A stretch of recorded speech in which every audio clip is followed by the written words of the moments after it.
now that we got the warm-up out of the way. Jeez, kid. Turn on the light switch.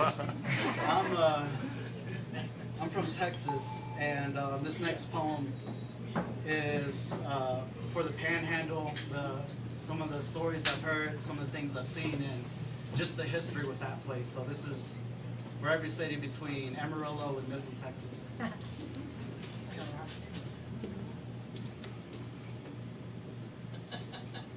I want to do something revolutionary for my city. I want to give it what it deserves and everything it didn't know it wanted to see.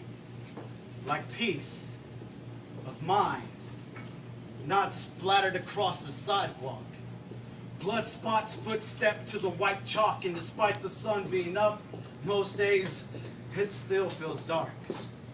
Found another body at the pond, this time up in Meddy Park, right next to the hospitals, on the opposite end of the boulevard, facing the bushlands, the one furthest away from the 911 calls, and I want to stalk the darkness like a rising star. Keep it running away, always trying to duck and hide behind my back. I just hope God's grace give my spine the strength to hold the weight of Amarillo's shadow, but don't ask how far I'm willing to go. I just know that the answers will show its face when my will and the present sit in the same space. The future can count me out. I'm painting my own reality, and I'm taking this entire world with me. And I'll start in the dirt, where my poetry roots first bloom like fish food, blindly crawling through the drought and the burning plains, just to finally hit the water and feed a greater need than me, feeling old and no money. But I wouldn't change things if it meant I would only spend my 2 cents on material things and feeding an ego that isn't worth the soul sewn to this temple. You don't build a home or a church out of bricks. It's birth from blood and sweat, like a wine and water mix. The physical is just an aftertaste of the spirit feeding itself into this reality. So use your mind, don't let it limit you.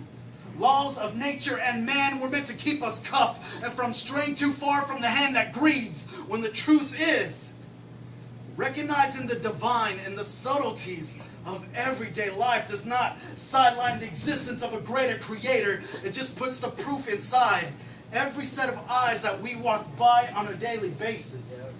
If we treated everybody like they could be the reincarnation of the Buddha or the second coming of Christ, then it would rain mercy like Lubbock eyes drowned droughts when Buddy Holly died. I got to see Dimebag Darrell at an Aztec venue before he looked down the barrel of a .45 caliber pistol. I never knew Brian Deneke, but I met plenty of people that missed him.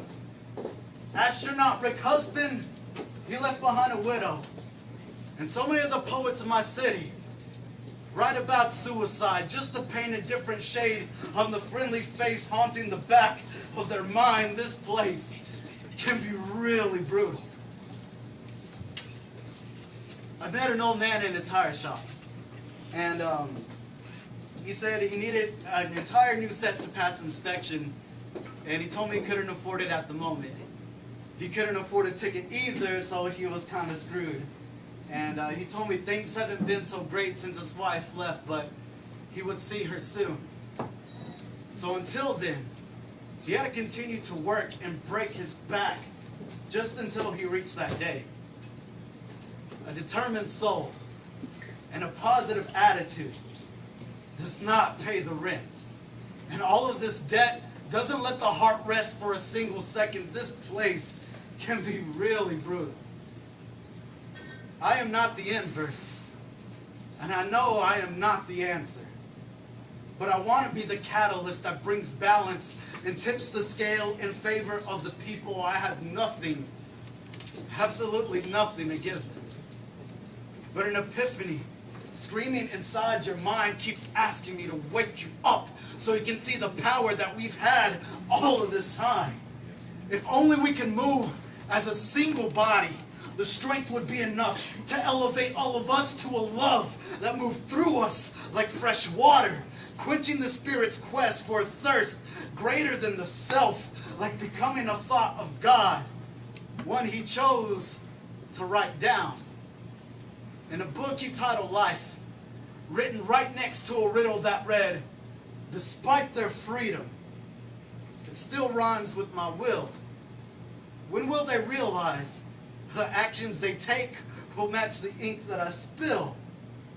Will we choose to create and uplift or destroy and kill? Woo!